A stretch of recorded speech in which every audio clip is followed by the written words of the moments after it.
Dieu. Alléluia. Nous pouvons acclamer Seigneur Jésus. Nous pouvons louer Seigneur. Merci de ta présence au milieu de nos Seigneur. Oh Dieu. Merci Seigneur Dieu. Alléluia.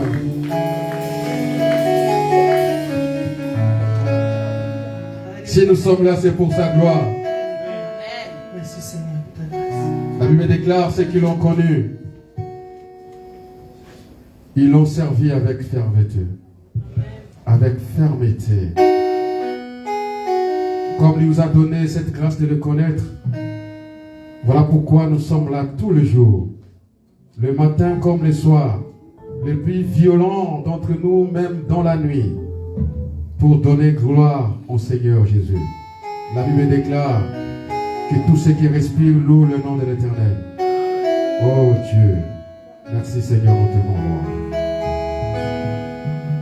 Bien-aimé, son amour n'a pas de fin. Son amour n'a point de fin. Il est le Dieu fidèle, le Dieu d'amour. Il a tant aimé le monde qu'il a envoyé Jésus-Christ à la croix. Pour toi et moi, bien-aimé. Tu vas contempler ce Dieu-là. Tu vas rentrer au-dedans de toi. Tu vas disposer dans ton cœur, dans sa présence. La Bible déclare que Dieu siège dans la louange de son peuple bien-aimé. Il a dit que si les humains ne veulent pas l'adorer, il va susciter des pierres pour l'adorer. Acclamez le roi des rois, la star des stars, l'alpha, l'oméga, toi brillant du matin.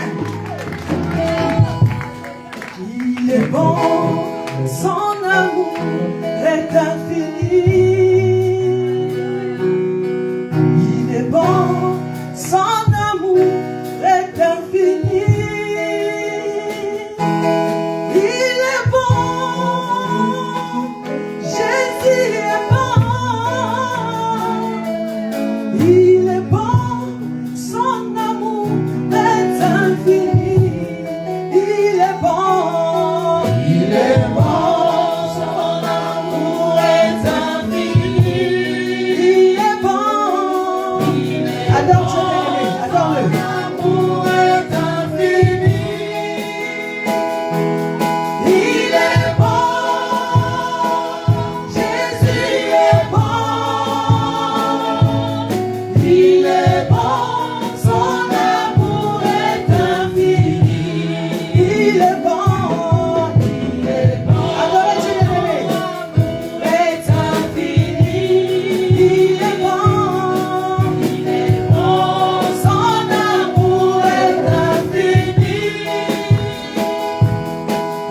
Seigneur. Nous te disons merci, Seigneur, parce que tu es bon. Ta bonté ne tarit jamais, Seigneur. Chaque matin, tu la renouvelles. Tu renouvelles ta bonté, ton amour, ta grâce, ta paix. Alléluia. Acclamons le nom de notre Dieu. Il est le roi des rois. Merci Jésus. Merci notre Seigneur éternel.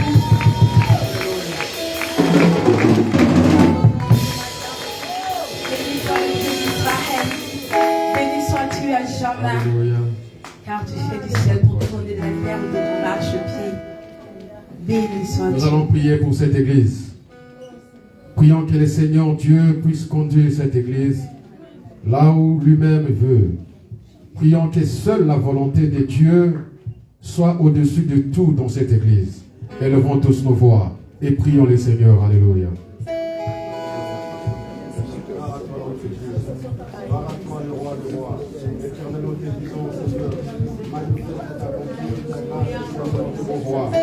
Alléluia.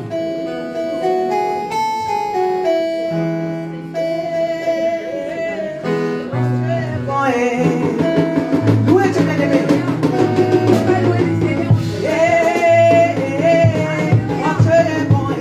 Louez Dieu.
louer le Seigneur.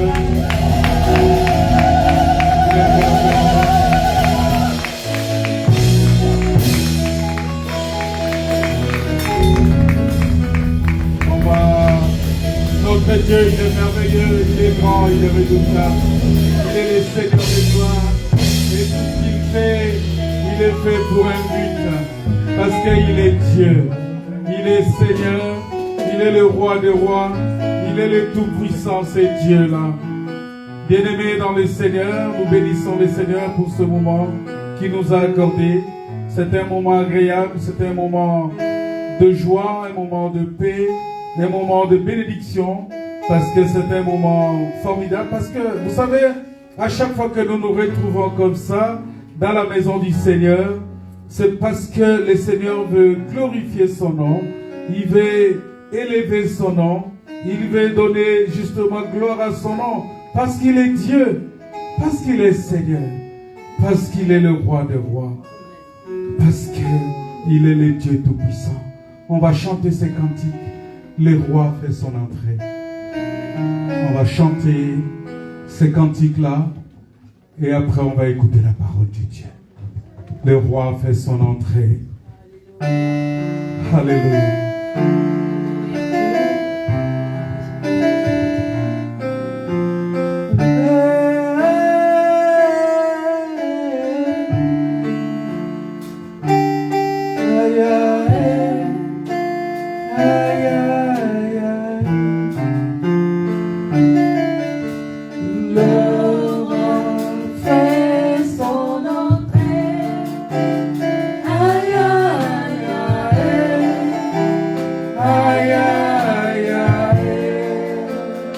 Le roi fait son entrée. Le roi fait son entrée. Aïe, aïe, aïe. Aïe, aïe, aïe. Le roi fait son entrée.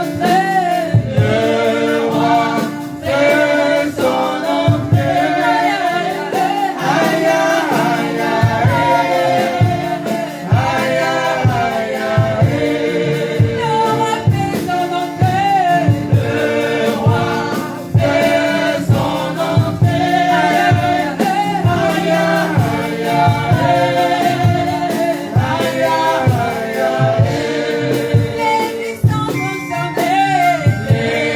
Aïe, aïe, aïe.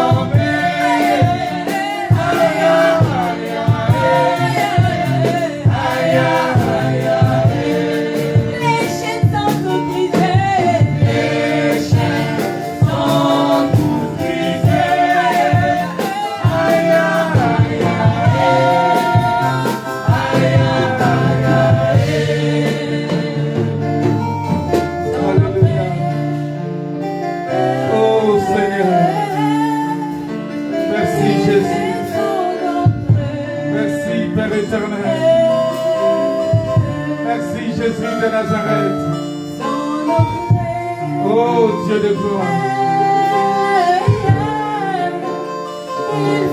Alléluia. Que ton nom soit glorifié. Que ton nom soit élevé.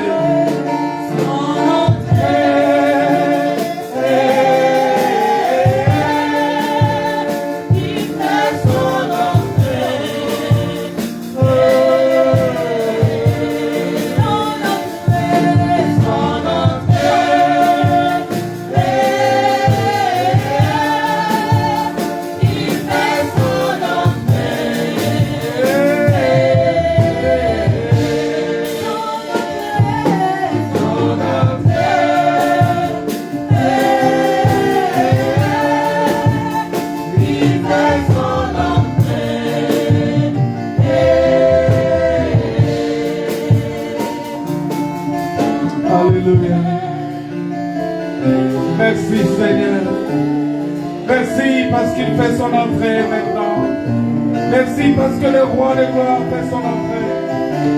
Le Dieu de gloire. Voilà pourquoi il dit dans Psaume 24, il dit les corps élevés, porte éternelle, élevez-vous le dos. Il dit porte éternelle, élevez-vous, pour que le roi de gloire fasse son entrée. Élevez vos lèvres. Élevez-vous. Parce que le roi de gloire, il veut faire son entrée. Le roi de gloire veut faire son entrée. Parce qu'il est le Dieu tout-puissant. Il est le créateur de toutes choses. Il est le roi des rois. Il est le Dieu puissant. Il est le créateur. Il est le Seigneur de gloire. Nous le bénissons. Nous le louons parce qu'il est Dieu. Alléluia. J'aimerais que tu acclames le roi des rois. Parce que quand le roi de gloire fait son entrée, nous devons l'acclamer. Nous devons l'acclamer parce qu'il fait son entrée. Il est le Seigneur de gloire. Il est le Dieu tout-puissant. Alléluia. Béni sois-tu, Seigneur. Béni sois-tu. Au nom de Jésus. Au nom de Jésus. Amen. Amen. Merci beaucoup. Que Dieu vous bénisse. Nous vous saluons dans le nom de Jésus. Vous pouvez vous asseoir, bien-aimés. Vous pouvez vous asseoir. Et nous voulons maintenant écouter la parole de Dieu. Aujourd'hui, on va peut-être parler de quelque chose. On va s'exhorter sur quelque chose de très important que le Seigneur nous a mis à cœur de partager avec vous. Parce qu'ici, il est question de rassemblement des saints. Le rassemblement des enfants de Dieu. Le rassemblement de tous ceux qui ont traité l'alliance avec le Seigneur. Tout celui qui a traité l'alliance avec le Seigneur l'appelle au rassemblement. Est-ce que tu as traité l'alliance avec le Seigneur? Celui qui a traité l'alliance avec le Seigneur, c'est celui qui a accepté Jésus comme son Seigneur et Sauveur. C'est celui pour qui Jésus est mort à la croix. C'est celui pour qui le Seigneur s'est sacrifié. C'est celui pour qui Jésus a accepté de quitter le ciel et de venir sur la terre. Et le vendredi, pour ceux qui nous suivent en ligne, nous avons vu que lorsqu'on dit que Dieu vous bénisse, ça veut dire quoi? Quand on dit que Dieu vous bénisse, ou bien on dit soyez bénis, ça veut dire quoi? Ça veut dire que mon âme est sauvée. On a lu ça dans la Bible, dans Genèse 32. Voilà pourquoi il faut suivre les enseignements. Quand on dit soyez bénis, parce que Jacob a décidé de prendre Dieu en otage. Est-ce que toi tu as déjà pris Dieu en otage? J'aimerais que tu le fasses. Que tu prennes Dieu en otage. Que tu dises, Seigneur, tu ne partiras pas sans que tu m'aies béni. Dieu, tu ne vas pas me quitter. Tu ne vas pas partir d'ici. Tu ne partiras pas. Ma sœur Alec, tu vas dire, Seigneur, tu ne partiras pas. Si je ne suis pas encore béni, tu ne partiras pas.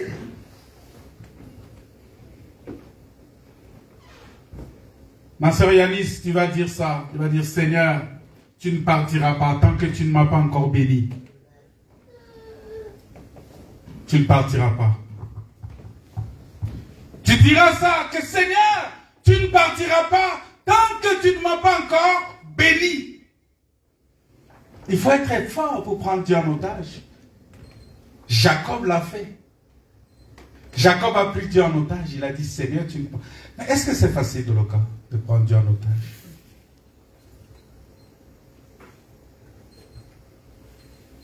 Est-ce que vous savez que c'est possible de prendre Dieu en otage? Est-ce que vous savez ça, Berger? Est-ce que vous savez que c'est facile? Stéphane, est-ce que tu sais que c'est facile de prendre Dieu en otage? Tu lui dis, Seigneur, tu ne partiras pas tant que tu ne m'as pas béni. Et Jacob l'a fait. Mais puisque Dieu est plus fort que Jacob, vous savez ce que Dieu a fait? Dieu, c'était un bon karatéka, vous savez. Il est un bon karatéka. Il a fait les Shotokan. Il a fait juste un Mawashigeri je ne sais pas si c'était les Yokogeri ou Mawashigeri. Il a fait juste ça. Bah, ici.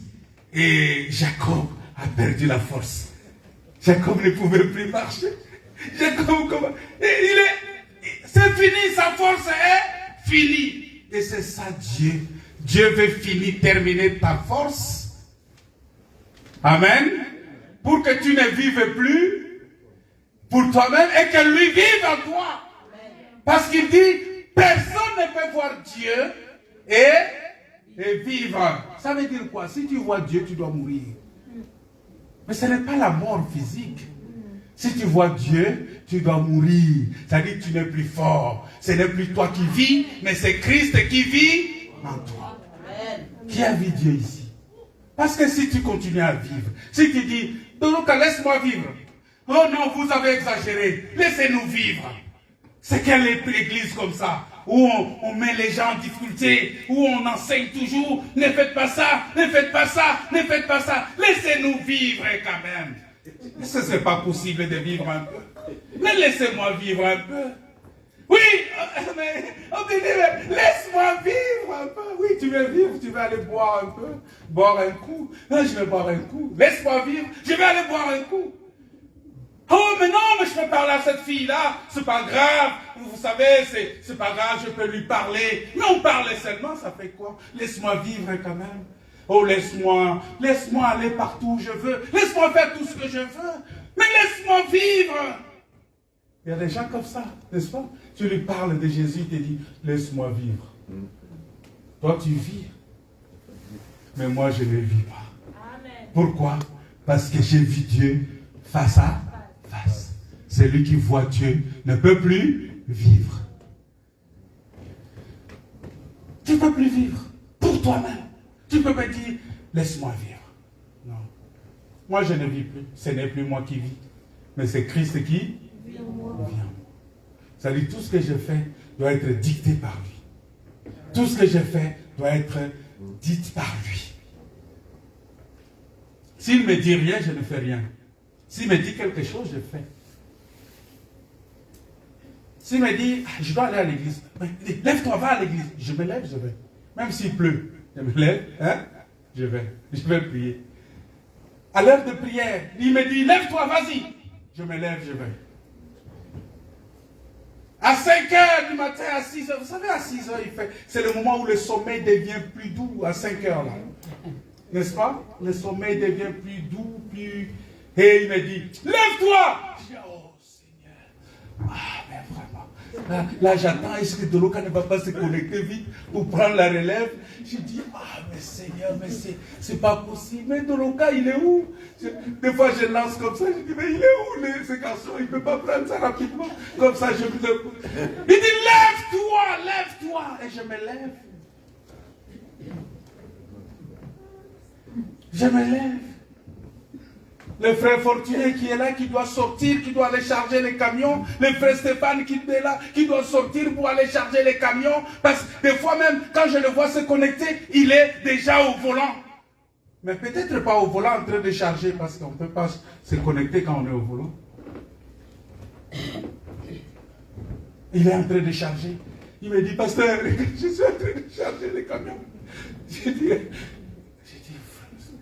et tu penses que Dieu ne peut pas récompenser ça? Alléluia! Il faut prendre Dieu en otage. C'est ça, prendre Dieu en otage. C'est ça. La sœur qui habite Ouassel, qui quitte Ouassel, peut-être il pleut le temps qu'elle quitte là où elle habite pour aller prendre le transport en commun. Et il doit faire peut-être 2 ou 3 correspondances pour arriver ici. Et quand il part d'ici le soir, il fait déjà nuit, et des fois là où il va, c'est compliqué. Vous allez voir quelqu'un qui quitte Poteau des Mers, c'est quand même loin. Il y a des gens qui quittent Tréport pour venir ici. C'est loin. C'est loin Tréport. Ah bah oui. C'est loin Poteau des Mers. Mais ils sont toujours là. Et des fois même ils arrivent avant ceux qui habitent tout autour ici. dans les environs ici. Vous ne trouvez pas que c'est ça prendre Dieu en otage? Alléluia. Je prends Dieu en otage. Je dis Seigneur, Marie-Christine, tu prends Dieu en otage. Dis-lui, Seigneur, tu ne partiras pas si je ne suis pas guéri. Amen. Amen. Je prends Dieu en otage. Il faut le prendre en otage. C'est ça la foi. La foi, c'est une ferme assurance des choses qu'on espère et la démonstration de ce qu'on ne voit pas. C'est ça, vivre pour Dieu. Le prendre en otage. Que Seigneur, je ne veux plus vivre. Je veux que toi, tu vives en moi. Amen. On va lire le livre des Juges. On va s'exhorter là-bas. Un peu de mots et on va prier. On va s'exhorter seulement un peu. Hein? Si vous avez des programmes ce soir, ne vous inquiétez pas, vous allez aller au programme ce soir. Ne pensez pas que le pasteur va encore être très très long, tout ça. Non, on va s'exhorter seulement. Juge chapitre 18. On va commencer au verset 1 jusqu'au verset 4. J'ai mis là-bas verset 4. Je sais pourquoi, parce qu'on doit s'arrêter au verset 4. Mais le verset que nous recherchons, c'est le verset 3. C'est le verset 3 que nous recherchons. Mais on commence au verset 1. Qui a une Bible ici? Vous avez des Bibles?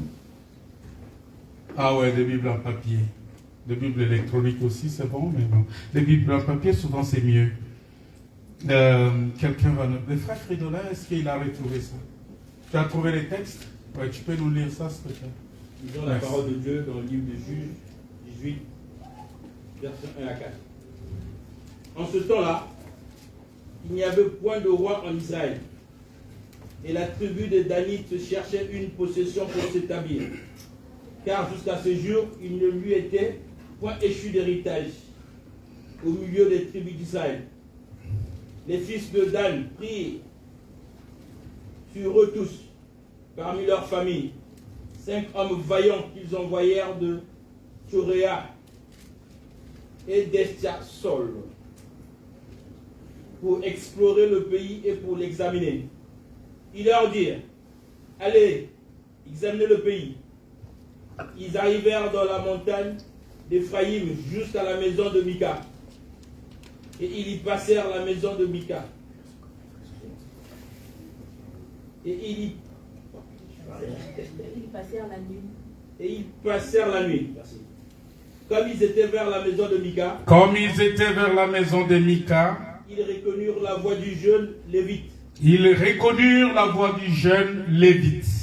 S'approchèrent et lui dirent. Écoutez ces 3 questions, et ce sont ces 3 questions-là que nous allons nous poser ce matin. Qui t'a amené ici? Que fais-tu dans ce milieu? Que fais-tu ici?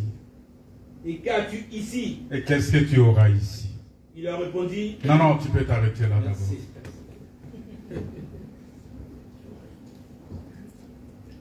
Qui t'a amené ici?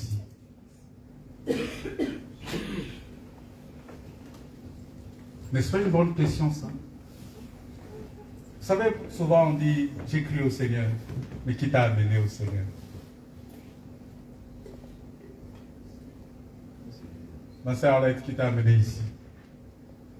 C'est parce qu'on t'a invité, tu es venu, tu es resté. Qui t'a amené? C'est dur. Hein? Voilà. Natalia, qui t'a amené ici? Qui t'a amené ici? Ah, voilà. Elle donne le nom.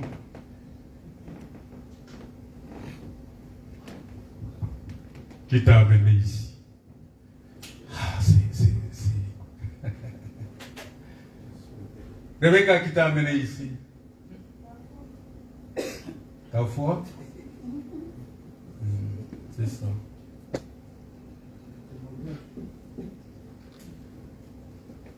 Jean-Alex, qui t'a amené ici? C'est Dieu qui t'a amené ici. Bien-aimé dans le Seigneur, ici on parle d'un jeune Lévite. Vous savez, en ce moment-là, il n'y avait pas de roi en Israël et chacun faisait ce qu'il voulait. C'est-à-dire, on était à un certain moment rentré dans un moment où la situation était beaucoup plus complexe, devenue vraiment complexe, où les gens faisait ce qu'il voulait. Et au point qu'on n'avait plus de... Même les prêtres étaient dans la dispersion. La question qui est principale ici, peut-être on va y revenir parce que ça demande une analyse profonde. Et que ce jeune Lévite ici, il est de la tribu de Juda. Il vient de Bethléem, de la tribu de Juda. Et pourtant, un Lévite, il est de la tribu de Lévi. Mais comment se fait-il qu'il s'est retrouvé dans la tribu de Juda? Il s'est retrouvé à Bethléem, dans la tribu de Juda. Donc ici, nous voyons immédiatement ce qu'on appelle la passation de service, le transfert du sacerdoce. Parce qu'à un certain moment, les sacerdoces ne devraient pas toujours rester dans la tribu de Lévi, mais ça devrait passer de la tribu de Lévi à la tribu de Juda. Amen. Parce que celui qui est venu avec le sacerdoce royal, il est de la tribu de Juda. C'est lui qu'on appelle le lion de la tribu de Juda. C'est lui qui est venu selon l'ordre de Melchisedec. Il y a eu transfert. Un Lévite se retrouve à Bethléem dans la tribu de Juda. Ici, le sacerdoce n'est plus lévitique. Mais le sacerdoce est royal. Il y a eu transfert. Voilà pourquoi nous ne pouvons plus fonctionner comme étant du sacerdoce lévitique. Parce que le sacerdoce étant changé, la loi du sacerdoce aussi a changé. Vous allez voir que dans l'ancienne alliance, les Lévites n'avaient pas de propriété. Ils n'avaient pas de terre. Quand on a fait la répartition des terres, les Lévites n'avaient pas de propriété. Ils étaient privés de propriété ici sur la terre. Et la Bible dit que Dieu lui-même était leur propriété. C'est-à-dire que leur propriété c'était Dieu, c'était le céleste, ce n'était pas le terrestre. Donc, eux, ils n'étaient plus intéressés par les choses terrestres. Ce qui était plus important pour eux, c'était des choses célestes. Dieu lui-même était leur héritage. Est-ce que ce n'est pas bon ça, que Dieu soit ton héritage? Vous savez, il y a des gens qui refusent ça. Les gens veulent toujours avoir l'héritage ici sur la terre. Mais l'héritage de la terre, quand tu vas hériter après, tu vas mourir, tu vas laisser ça. Vous savez, ça ne fait que des successions sur successions. Hein? Tu meurs, tu laisses, tu meurs, tu laisses. Bon, moi mon père ne m'a pas laissé l'héritage. Heureusement, peut-être pour moi. Il est mort, il ne m'a rien laissé. Je suis resté comme ça. Il ne m'a rien laissé. Mais s'il m'avait laissé quelque chose, je vais mourir, je vais laisser ça. Mon fils, un jour aussi, il va mourir, il va laisser ça, ainsi de suite. Et finalement, à la fin de toutes choses, cet héritage va rester à qui? Ça va rester à qui?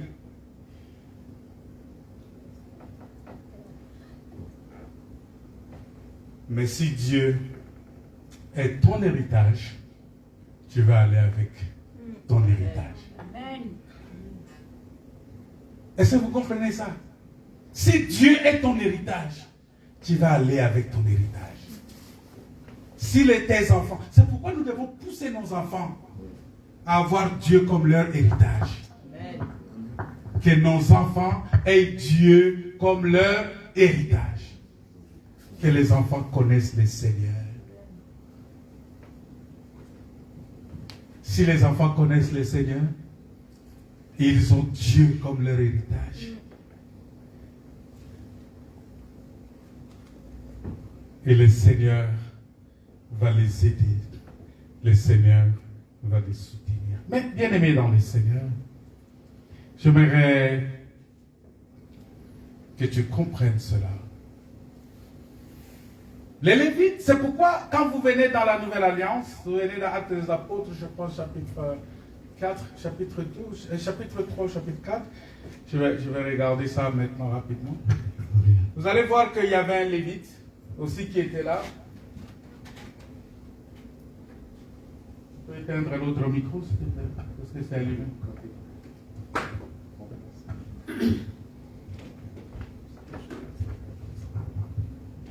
Merci. Vous allez voir que ce Lévite-là, qui est dans la Nouvelle Alliance, lui, il a vendu. Je ne sais pas comment il a fait pour trouver la terre, pour trouver les biens. Et la Bible dit que lui, il a vendu sa part et il a pris tout l'argent. Parce que eux, vous savez que les Lévites ne donnaient pas des offrandes. On leur apportait des offrandes. Mais eux-mêmes ne donnaient pas des offrandes. C'est pourquoi on leur payait la dîme, tout ça. On payait la dîme, on payait toutes ces choses. Et quand Dieu a changé tout, maintenant c'est eux qui payent. Les Lévites ont vendu, ils ont payé l'argent. Et cet argent-là est rentré aussi dans la caisse. Voilà pourquoi les pasteurs aussi doivent donner les offrandes. Amen. Amen. Un pasteur doit aussi donner des offrandes. Un pasteur ne peut pas être là seulement pour attendre que les gens apportent les offrandes et que lui s'enrichisse avec ça. Toi, tu venais ici à pied comme moi, là, tu viens à pied et puis subitement comme ça, on te voit, tu achètes des grosses voitures, des grosses maisons, tout ça. Et il y a des gens qui sont là, qui continuent à donner et qui ne bénéficient de rien. Non, l'argent doit être répartagé à tout le monde. Alléluia. Amen. Je n'aime pas, bon, on va parler de ça après. Mais nous voyons que c'est Lévite ici. Il quitte Bethléem et il descend. Maintenant, quand il descend, il arrive dans la maison de Mika. Et Mika va le prendre. Et Mika va faire de lui son prêtre. Il est devenu sacrificateur dans la maison de Mika. Vous savez qu'aujourd'hui, nous sommes tous un royaume de sacrificateurs pour Dieu. Amen. C'est-à-dire qu'il n'y a plus la distinction. Oh non, autrefois vous étiez lévite et tout ça. Non, il n'y en a plus. Cette distinction-là, c'est fini. Nous sommes tous maintenant un royaume de sacrificateurs pour Amen. Dieu. C'est-à-dire, en ce qui concerne l'adoration, nous sommes tous un royaume de sacrificateurs. Mais Dieu, qu'est-ce qu'il a fait dans la Nouvelle Alliance? Dieu va prendre maintenant une équipe de personnes qu'il a fait d'eux des captifs. Il a fait d'eux des prisonniers. Quand on te dit tu es prisonnier, tu es prisonnier. Est-ce qu'un prisonnier a la liberté? Moi, je suis prisonnier de Christ. Voilà pourquoi même si je suis fatigué, je me lève, je vous connecte pour la prière. Même si je suis fatigué, je viens ici, je prêche. Même si je suis fatigué, même si lui il est fatigué, même s'il est débordé. Vous avez vu les vendredis, qu'est-ce qui s'est passé? Il y a la sœur Arera qui était là aussi en train de diriger la prière avec son père. J'ai béni le Seigneur pour ça, j'ai dit, oh gloire à Dieu. Elle a chanté. Vous n'avez pas entendu? Oui. Elle a chanté. Pour ceux qui étaient connectés les vendredis, La sœur est là à chanter avec son père. Alléluia, Alléluia. Et j'ai dit, waouh Seigneur, une fille comme ça qui chante. Et des grandes personnes n'aiment pas chanter. Est-ce que vous trouvez ça normal? Si un enfant chante et toi tu ne chantes pas, mais de l'occasion, ça c'est un problème. Un enfant sait qu'elle doit prier et toi tu sais que tu ne peux pas. Connectez-vous à la prière. Qu'est-ce que vous ne voulez pas? Qu'est-ce qui est difficile pour vous? Un enfant qui est là, un bébé qui est là, qui sait que là c'est l'heure de prière. Il a vu qu'on est tous connectés et il attend son père en train de crier, de prier et elle aussi se met à chanter. Alléluia, Alléluia. Et elle tapait les mains. J'ai dit Alléluia. Gloire à Dieu. Parce qu'il est prisonnier. Quel que soit ce qui peut les dépasser, quelle que soit sa situation de la famille, tout ça, oh, sa femme est bloquée au travail, les enfants, il prend ses enfants, il vient ici, il prêche. Tu es obligé, parce que tu es prisonnier. Un prisonnier n'a pas de volonté. Un prisonnier reste prisonnier. Tu manges ce qu'on te donne. On te met dans une cellule qu'on te donne. Si on dit ta cellule est de 5 mètres carrés, c'est 5 mètres carrés. Si on te dit que ici la règle est que tu te douches une fois par jour, tu te douches une fois par jour.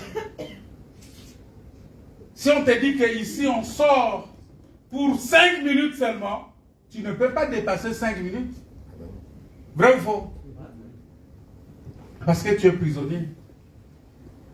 Maman, je dis, je suis prisonnier, moi, ton mari, je suis prisonnier. Christ a fait de moi prisonnier. Et c'est ça que Paul a dit. Moi, prisonnier de Christ. Jésus a pris des prisonniers. Et de ces prisonniers-là, il leur a confié ce qu'on appelle le ministère. Aujourd'hui. Et ce sont eux qui ont remplacé les Lévites de autrefois pour la lecture et l'explication de la loi. Est-ce que vous comprenez? Mais quant à l'adoration, c'est maintenant l'affaire de tous. Mais la lecture et l'explication de la loi revient maintenant à ceux-là que le Seigneur a fait d'eux des prisonniers. Il a fait des saints comme apôtres, comme prophètes, comme évangélistes, comme pasteurs, comme docteurs. Et ils ont pour rôle le ministère de la parole et la prière. Pourquoi la prière est importante dans ça? Parce qu'en dehors d'être pasteur, d'être ministre de la parole, ils sont aussi enfants de Dieu. Je suis enfant de Dieu d'abord, avant d'être votre pasteur. Et je dois me conduire comme un enfant de Dieu. Je ne peux pas simplement me conduire comme un pasteur, mais je dois d'abord me comporter comme un enfant de Dieu. C'est ça, c'est le plus important. Dieu a fait des prisonniers. Et il leur a donné les dons. Et c'est ces dons-là qui est au service de l'Église.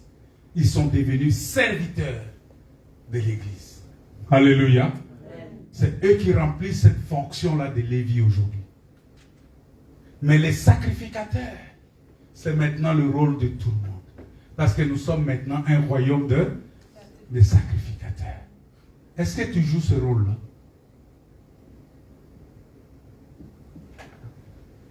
Alors, il arrive que alors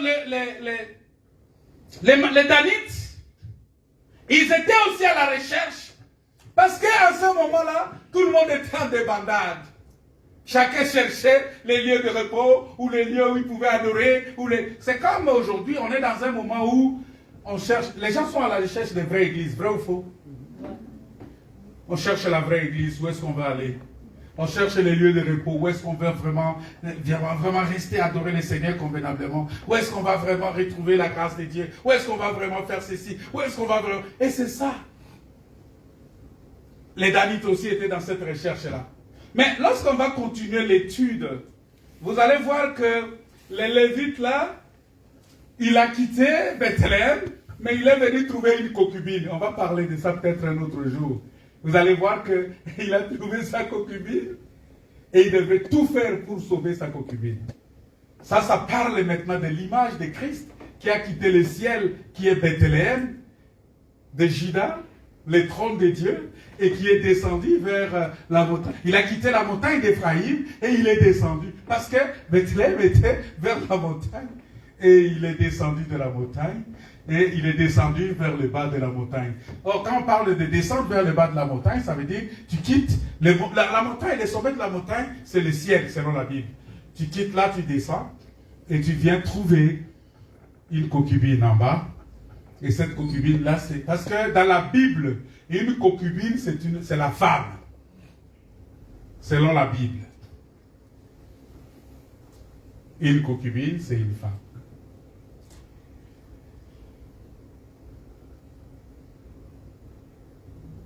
Et il devrait sauver cette femme-là. C'est ça l'Église qui a quitté le ciel, qui est descendue pour venir sauver son peuple. Sauver l'Église, qui est son épouse. Parce que l'Église est l'épouse parole. Lorsqu'on va continuer l'étude. Mais aujourd'hui, on s'arrête dans la phase où c'est un lévite, c'est un sacrificateur, c'est toi et moi. Et on nous retrouve dans la maison de Mika. C'est-à-dire, on est perdu quelque part. On est venu, on s'est retrouvé quelque part. Et on vient nous poser la question. On vient te poser la question maintenant. On arrive, on dit, Sœur Eliana, qui t'a amené ici? À un certain moment, il faut que tu te poses cette question-là. Qui t'a amené ici? C'est la première question. Qui t'a amené ici? Parce que si c'est un homme qui t'a amené ici, tu vas tout faire pour plaire à cet homme-là. Si c'est ta sœur qui t'a amené ici, tu vas tout faire pour plaire à ta sœur. Si c'est quelqu'un qui t'a amené ici, tu vas vouloir venir pour lui faire plaisir. Mais si c'est Christ qui t'a amené ici, si c'est Dieu qui t'a amené ici, tu vas tout faire pour plaire aussi à Dieu. Ça dit quoi? Ça veut dire que si c'est Dieu qui t'a amené ici, c'est que c'est une bonne place pour toi. Et tu ne vas plus... On ne va pas... Le frère Fortuné ne sera pas derrière toi pour que tu viennes prier. Ou la sœur Arlette ne sera pas derrière toi pour que tu viennes prier. Voilà pourquoi, qu'est-ce que je fais souvent? Quand j'amène quelqu'un au Seigneur, je vais évangéliser quelqu'un, je l'amène au Seigneur. Je la suis à un certain moment. Si la personne prend l'engagement et elle est baptisée au nom de Jésus, pour moi, je sais qu'elle est convaincue. En ce moment-là, je dis, bon, maintenant tu peux marcher. Tu peux marcher. Vous savez, mais pourquoi nous, on vous appelle peut-être de temps en temps aussi? J'appelle, je dis, la sœur Karine, tu es où? Ah, je suis là. Je dis, mais Jess, ça va, tu vas bien? Oui, je vais bien. Mais tu es où? Mais pourquoi tu ne viens plus à l'église? Pourquoi je fais ça? Parce que c'est mon rôle en tant que berger. Comme berger. Alléluia. Amen. Parce que nous jouons ce rôle-là. Comme berger. Le véritable berger, c'est Jésus. Mais nous, comme berger, nous jouons ce rôle-là. Voilà pourquoi je peux t'écrire. C'est Eliana, mais ça fait longtemps que je ne t'ai pas vu. Tu sais qu'est-ce qu'il y a? Oh non, pasteur, j'étais à Paris, je t'ai bloqué un peu, mais bon, là je suis là, je vais retourner. Ok, gloire à Dieu. Parce que quand je te vois parce que tu as besoin de cette parole. Tu as besoin de cet enseignement. Alléluia. Amen. Parce que c'est ça qui donne la vie. C'est l'enseignement qui donne la vie. Tu ne peux pas faire un christianisme individuel. Dire que moi je prie chez moi à la maison. Dire que moi, je lis la Bible à la maison.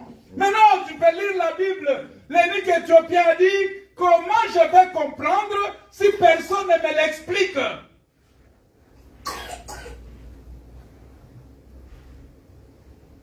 On peut te lire, tu peux lire aujourd'hui que personne ne peut voir Dieu et vivre.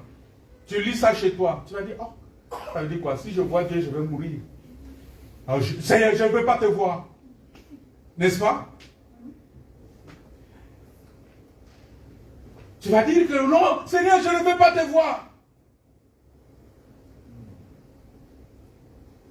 Mais tu sais que si on va t'expliquer ça, tu vas comprendre que personne ne peut voir Dieu et vivre, veut dire tout simplement que si tu vois Dieu, tu dois faire mourir les œuvres de la chair. Amen. Et ce n'est plus toi qui vis, mais c'est Christ qui vient en toi. Tu vois l'explication? Et tu comprends tout de suite. Tu peux lire qu'il y a quelqu'un, il y a un Lévite, mais qui est de Bethléem, de Juda. Tu vas avoir une confusion dans la tête. Un Lévite? Non, mais un Lévite, il est de la tribu de Lévi. Mais il faut qu'on te l'explique. Et pour te l'expliquer, c'est dans le rassemblement. Alléluia. Voilà pourquoi le rassemblement est important. Voilà pourquoi la communion fraternelle est importante. Voilà pourquoi le culte est important. Deuxième chose, pourquoi le culte est important? Parce que la prière d'ensemble a une force. Tel qu'on se retrouve là. Vous savez, ça peut arriver que ce soit la prière de El Elyon que Dieu exauce. Tel que nous sommes là. Il implore la grâce de Dieu sur nous, sur cette église. Et Dieu l'exauce. Et Dieu ne nous exauce pas, nous tous là. Mais il exauce seulement cet enfant-là. Voilà pourquoi le Seigneur veut qu'il soit là. Parce que c'est sa prière qu'il va exaucer. Pour nous. Vous savez ça? C'est possible. Voilà pourquoi je ne peux pas m'absenter. Parce que peut-être que le Seigneur n'a pas exaucé ma prière, mais la prière de la sœur, pour moi, le Seigneur va exaucer. Vous savez pourquoi le matin, quand on prie, pour ceux qui se connectent souvent, vous savez ça? Qu'on demande à telle personne de prier, telle personne de prier, telle personne de prier. C'est important.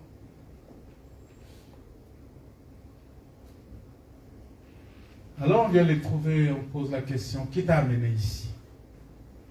Peut-être cette question-là, on peut me la poser aussi, mais qui t'a amené à Rouen? Qui t'a amené dans cette salle? Qui t'a dit de commencer l'église ici? C'est une question qu'on peut me poser aussi.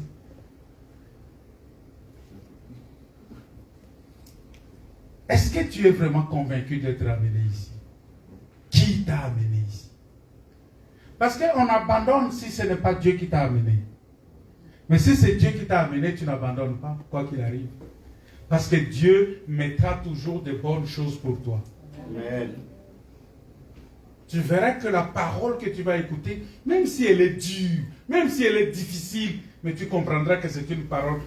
Écoutez-moi, je vais vous dire une chose. Frère, si vous arrivez quelque part, si vous arrivez dans une église, où on ne vous prêche pas la repentance, on ne vous prêche pas la sanctification, quittez cette église-là. Vous arrivez dans une église où on vous prêche que la bénédiction matérielle, quittez cette église-là. Vous arrivez dans une église où on ne vous prêche pas l'enlèvement de l'église, le retour de Jésus-Christ. Qu'on ne vous dise pas que le Seigneur revient bientôt. Et l'église doit se préparer pour l'enlèvement. Quittez cette église-là. Vous arrivez dans une église où il n'y a pas la vie de prière. Où on ne prie pas. Le pasteur lui-même ne prie pas. Il demande aux autres de prier. Il y a de ces pasteurs-là, ils vous demandent d'être en jeûne, mais lui-même est en train de manger. J'en connais beaucoup. Il vous demande de jeûner, mais lui-même, il est en train de manger. quitter cette église-là.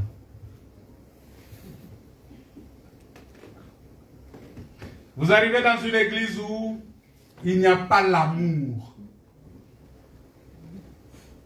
L'amour pour Dieu, l'amour pour son prochain. Quittez cette église-là. Vous ne direz pas que je ne vous avais pas prévenu, mais je vous ai dit ça.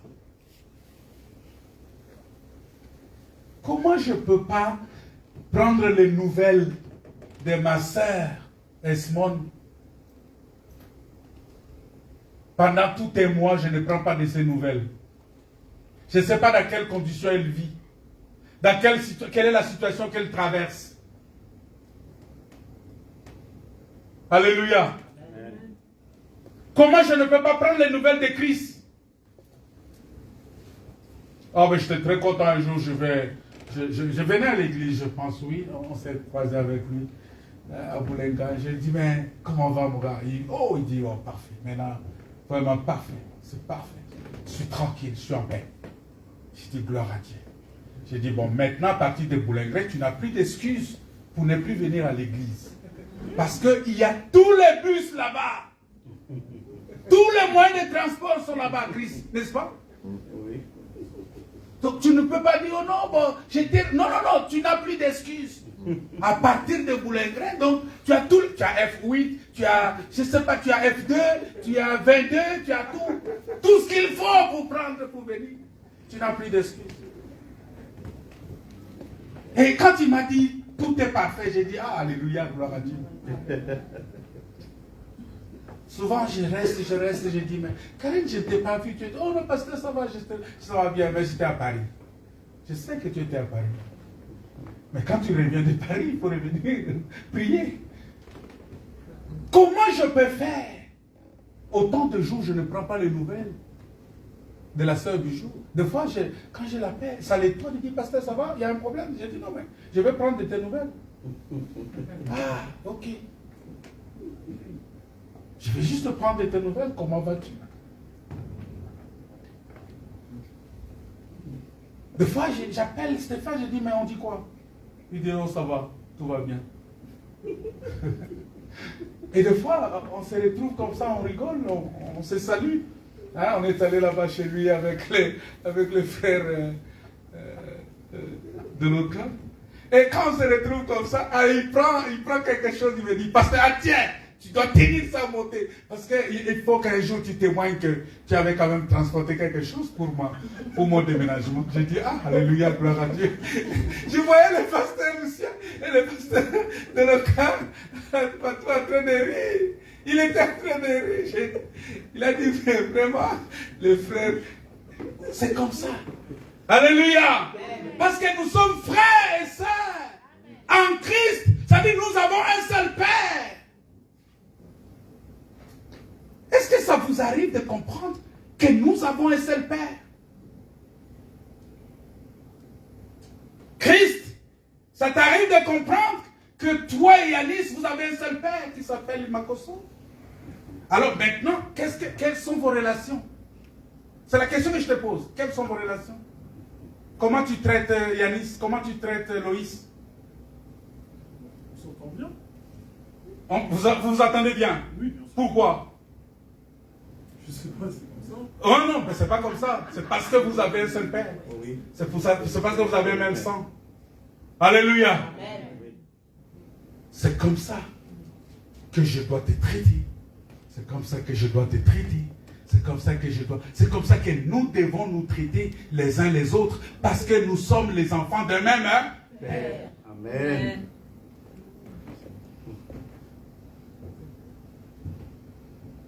Qui t'a amené ici? Alors, la deuxième question. Qu'est-ce que tu fais ici? Est-ce que c'est moi qui ai posé la question? Non, c'est la parole. Apparemment, vous ne m'avez pas donné de l'eau aujourd'hui. C'est pas grave. Il faut toujours penser à donner de l'eau au pasteur. Quand même. J'ai dit, à m'aider.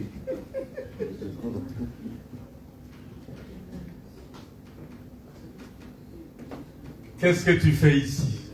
Alors la question maintenant, qu'est-ce que tu fais ici? quelqu'un t'a amené. Makoso, qu'est-ce que tu fais ici?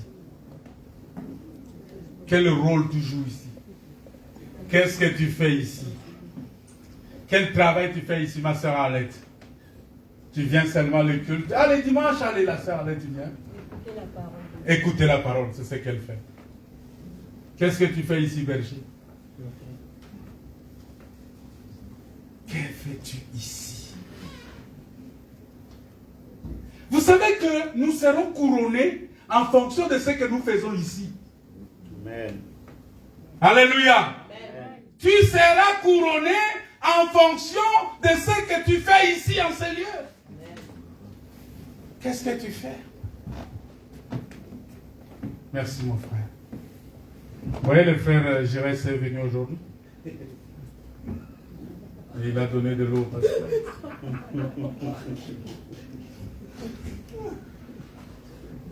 Comme il est venu là, je sais qu'il va continuer à venir. Et surtout qu'il a donné de l'eau au pasteur. Il va continuer à donner. Il va continuer à venir parce que ça sera son travail maintenant. Amen. Parce que qu'est-ce que tu fais ici? Qu'est-ce que tu fais? Péniel, qu'est-ce que tu fais? Toi, qu'est-ce que tu fais? J'écoute la parole de Dieu. Tu écoutes la parole de Dieu? C'est tout ce que tu fais. Et quand on écoute la parole de Dieu, on fait quoi? On adore Dieu. On sert Dieu. On sert Dieu. Tu sers Dieu dans quel domaine? Tu fais quoi? Alléluia. Rebecca, qu'est-ce que tu fais ici?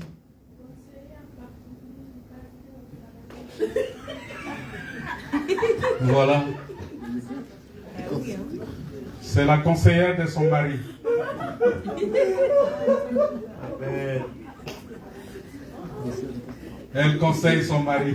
Elle a dit, elle est conseillère particulière du pasteur de Lucas. Amen. C'est ça, non? Voilà. Hein? Elle le réveille le matin. Ah, c'est toi qui la réveilles le matin. Gloire à Dieu. Le sommeil, c'est tout. C'est ce qu'elle fait ici. Mais écoutez-moi, frère. Amen. Ici, on vient pour servir les dieux vivants et vrais. Amen.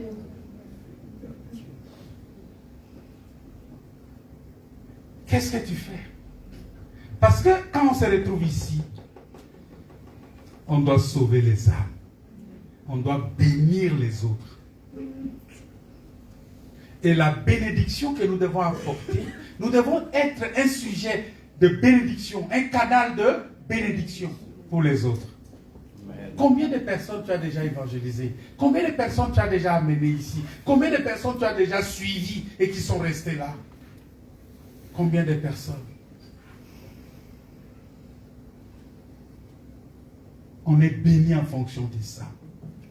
Voilà pourquoi je vous dis, moi, le Seigneur va me bénir, parce que vouloir ou pas, je dis, Seigneur, c'est toi qui...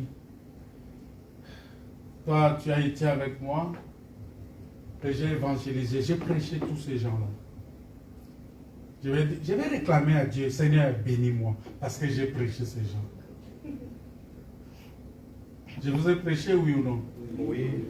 Alors, regardez toutes vos têtes là.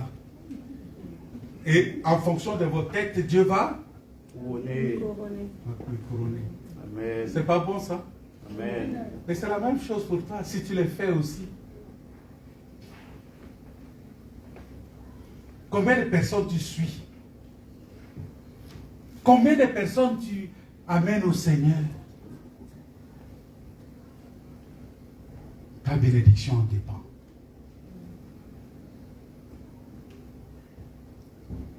Oui, mon ami Lorenzo. Il n'est pas venu. Voilà pourquoi, bien-aimés dans le Seigneur, il est important pour nous, alors très important, de savoir ce que nous faisons ici. Est-ce que nous venons seulement pour réchauffer les chaises? Nous venons seulement par habitude? Qu'est-ce qu'on fait ici? Il ne faut pas que ça devienne une sorte d'habitude.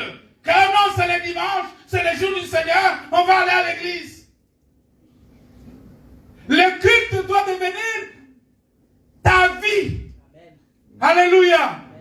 L'adoration doit devenir ta vie. La parole de Dieu doit devenir ta vie. Quand tu n'écoutes pas l'enseignement, tu n'es pas tranquille.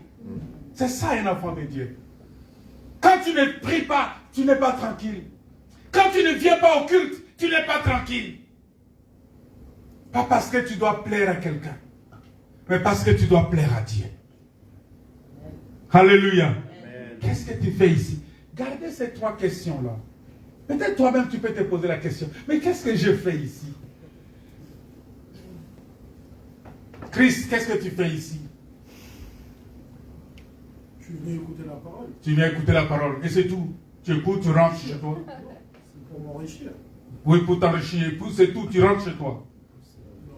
Tu fais quoi encore? Parce que quand on écoute la parole, on doit la mettre en... Quand on écoute la parole, on doit la mettre en pratique. Vous avez écouté la parole qu'il faut évangéliser. Est-ce qu'il faut mettre en pratique, oui ou non? Vous avez écouté la parole qu'il faut se sanctifier. Il faut mettre en pratique, oui ou non? Vous avez écouté la parole qu'il ne faut pas abandonner l'assemblée. Il ne faut pas s'absenter de son assemblée. Il faut mettre en pratique, oui ou non? C'est ça. On vient ici pour écouter et mettre en pratique. Et la 3e question, c'est quoi la 3e question? C'est que qu'est-ce que tu as ici? Qu'est-ce que tu auras ici? Vous savez, on va y revenir sur cet enseignement. Ça sera des questions qu'on va se poser tous les dimanches maintenant. Qui m'a amené ici? Mais qu'est-ce que j'ai fait ici? Ma soeur Adèle, qu'est-ce que tu fais ici? Ma soeur Nadia, qu'est-ce que tu fais ici? Tu fais quoi ici?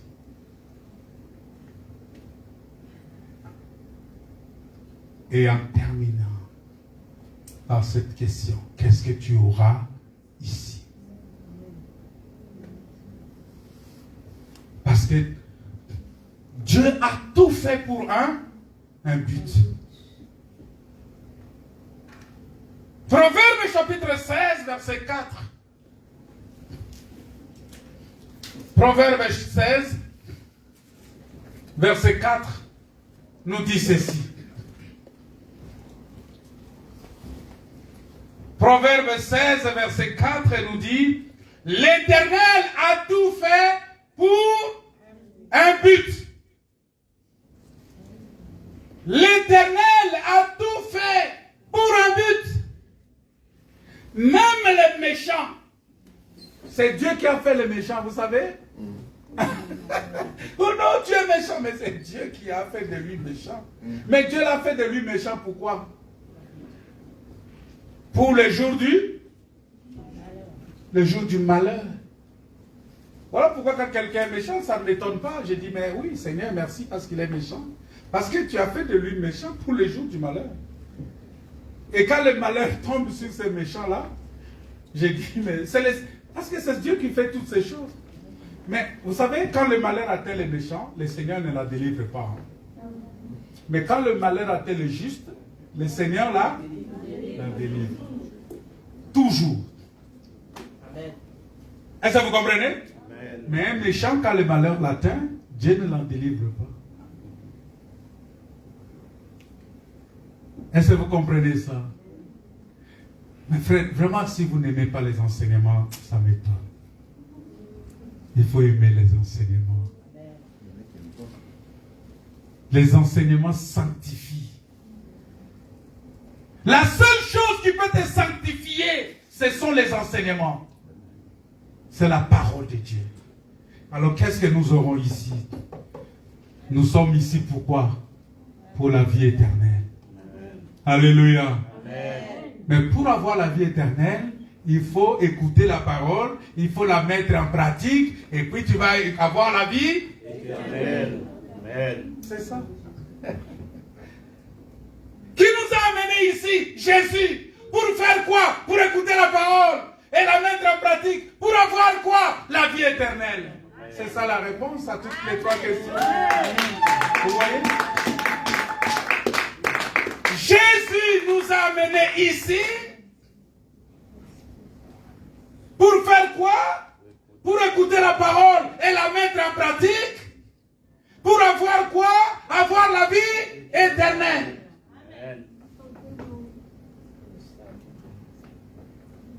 Voilà pourquoi nous devons nous soumettre à Jésus. Nous devons nous soumettre à Dieu. Bien-aimés, on ne vient pas ici pour blaguer, pour plaisanter. Vous voyez le temps que nous passons là, ce n'est pas de la plaisanterie, ce n'est pas de la blague, ce n'est pas de l'amusement et des personnes responsables comme vous. Regardez les responsabilités que vous avez. Regardez, tu vas quitter Poteau de Mer chaque week-end, tu grilles les carburants, hein, tu brûles les carburants tous les week-ends. Et tu viens ici pour blaguer. Tu vas quitter Tréport tous les week-ends et tu es ici. Tu brûles autant de carburant. Chaque semaine, tu es là. Tu dis, Seigneur, je ne pourrai rien, je ne peux pas m'absenter. Et pour venir finalement blaguer. Tu as beaucoup de choses à faire. Tu aurais dû rester à la maison. Faire ce que tu as à faire. Mais tu acceptes de venir, des fois même les transports difficiles.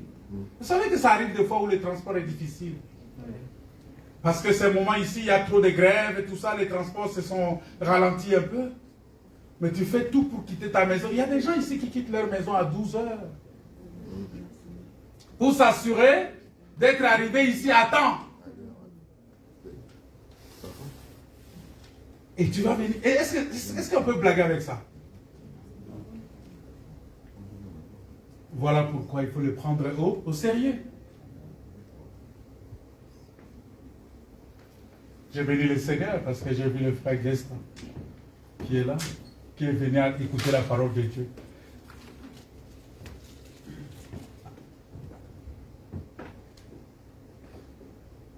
Bien-aimés dans le Seigneur, il est très important pour nous de comprendre notre but en sérieux. Amen. Amen. Quelqu'un qui comprend le but pour lequel il est ici, il va prendre ça au sérieux. Mais si tu ne comprends pas, parce que nous ne devons pas prier comme les autres.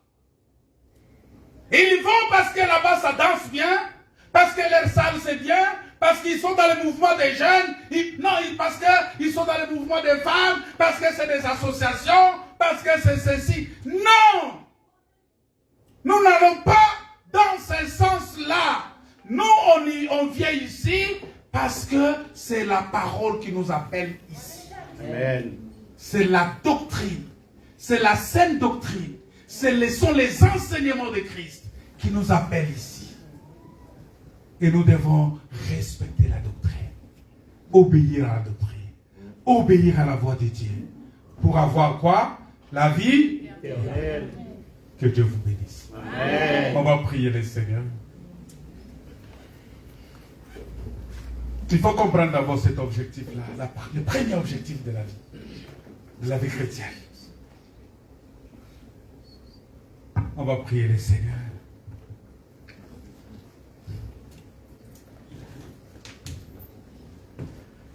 Est-ce que les frères peuvent nous chanter El Shaddai? Les chantres peuvent être là. Chantez El Shaddai avec nous. El Shaddai.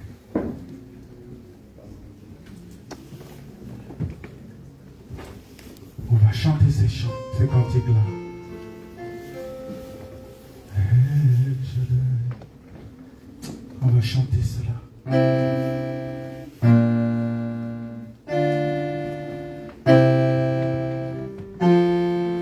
El Shaddai, Adonai, le Dieu tout-puissant, le roi compatissant. Alléluia. Merci Seigneur. Mettons-nous debout pour la prière. Tu vas dire, Seigneur, je viens à toi. Je viens à toi parce que tu es mon Dieu. Je viens à toi parce que c'est toi qui m'as appelé. Tu m'as appelé pour t'écouter, pour écouter ta parole. Alléluia. Oh Jésus.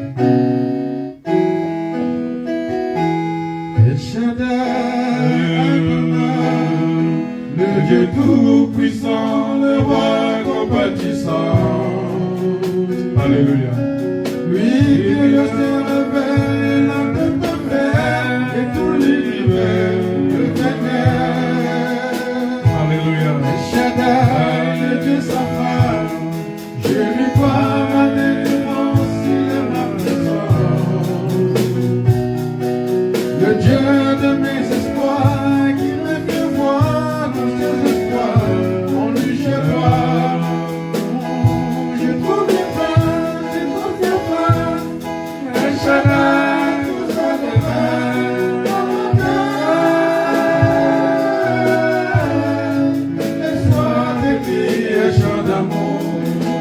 Oh, oh, restons ensemble pour toujours. Oh, laisse-moi t'écrire un chant d'amour. Restons ensemble. Oh, il a mis fin, ainsi comme espérance, dans le mauvais jour et devant tous les défis.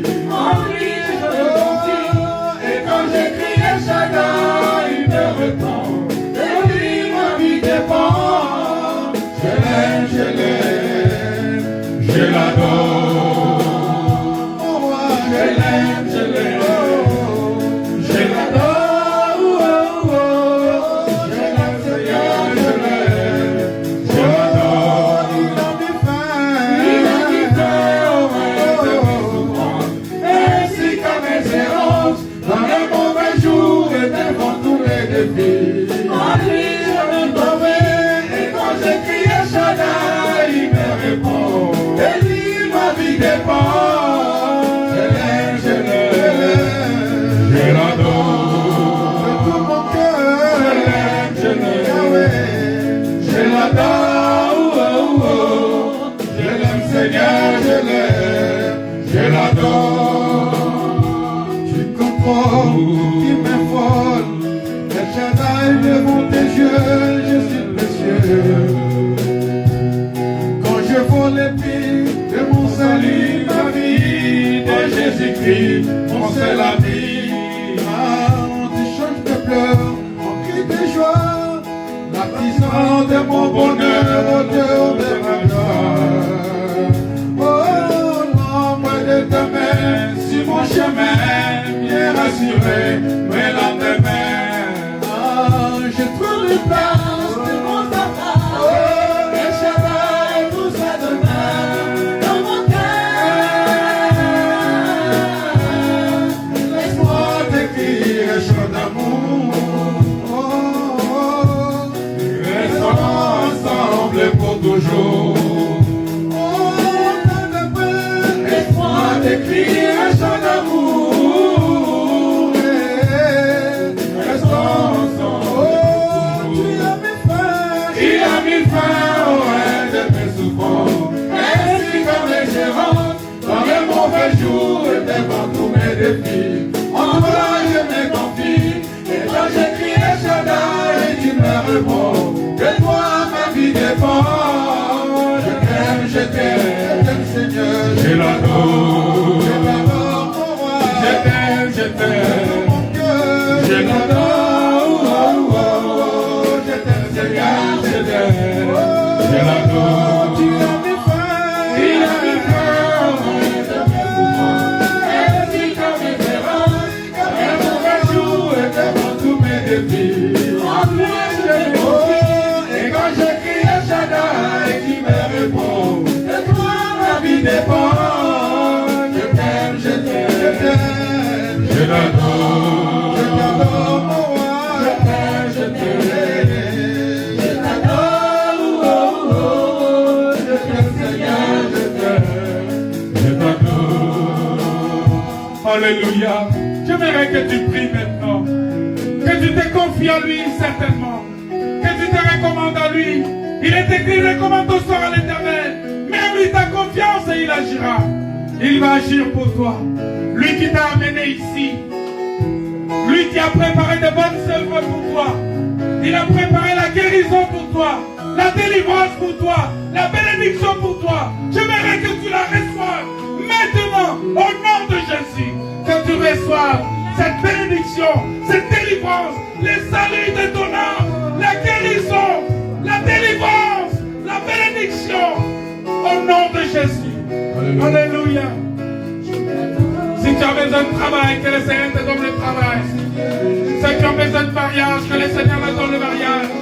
Ceux qui attendent la régularisation de leur dossier, qu'ils soient régularisés. Ceux qui attendent des situations stables dans leur foyer, soyez restaurés. Que le foyer soit restauré. Que le mariage soit restauré. Que la vie soit restaurée. Recevez la vie éternelle de Dieu. Au nom de Jésus. Alléluia. Que Dieu vous fasse prospérer à tous égards, comme prospère l'état de vos âmes. Au nom de Jésus. Que Dieu vous bénisse. Que Dieu vous comble de sa grâce. Qu'il vous soutienne encore et encore et encore. Au nom de Jésus. Soyez bénis. Soyez bénis. Soyez bénis. Soyez bénis. Alléluia. On va acclamer le Seigneur. Merci Seigneur. Alléluia. Alléluia. Que Dieu vous bénisse. Que Dieu vous comble de sa grâce. Voilà. Je laisse la place aux frères. Acclamons le Seigneur. Dieu est bon. Amen. Qu'est-ce qui t'a amené ici? Qui t'a dit de venir? La Bible déclare, personne ne peut venir à moi si le Père ne l'attire pas. Nous sommes heureux parce que c'est Dieu lui-même qui nous a attirés vers le Fils. Alléluia. Et qu'est-ce que nous faisons et qu'est-ce que nous gagnerons ici? Pierre a posé cette question-là à Jésus. Il dit, mais j'ai tout laissé. J'ai laissé ma femme, j'ai laissé mes enfants, j'ai laissé ma maison, j'ai été suivi. Et c'est quoi les bénéfices de tout ça? Qu'est-ce que j'aurai? La réponse du Christ était importante. Amen. Dans ces siècles présents, les centimes. Tout ce que vous allez laisser. Et dans les siècles à venir. Prenez place. Asseyez-vous. Cette parole, elle est très importante pour nous. Alléluia. Que la grâce et la paix du Seigneur vous soient accordées abondamment. Lorsque nous venons, ne donnons pas cette fausse réponse que je suis venu juste pour écouter la parole. Non. Écoutez, emmagasiner et servir Dieu avec. Ça vous donne la force d'aller plus loin. Vous savez, nous sommes des serviteurs de Dieu. Nous ne sommes pas des princes. Il y a beaucoup de sœurs, de frères qui se trompent lorsqu'ils voient un serviteur commence à trembloter, à trembler. Non. Un serviteur, c'est un serviteur. D'ailleurs, même, il y a un musicien de chez nous qui disait, pourquoi avoir peur d'eux, parce que moi, je suis enfant de Dieu et ce sont des serviteurs. Mais si et seulement s'il comprenait ce qu'il disait, qu'il le mettait en pratique. Effectivement, nous sommes des serviteurs. Vous êtes les enfants de Dieu. Amen. Alléluia. Amen. Qui est plus valeureux, serviteur ou enfant de Dieu? Voilà pourquoi Christ a dit, tu veux être grand, deviens d'abord serviteur de l'autre. Et à notre grande surprise,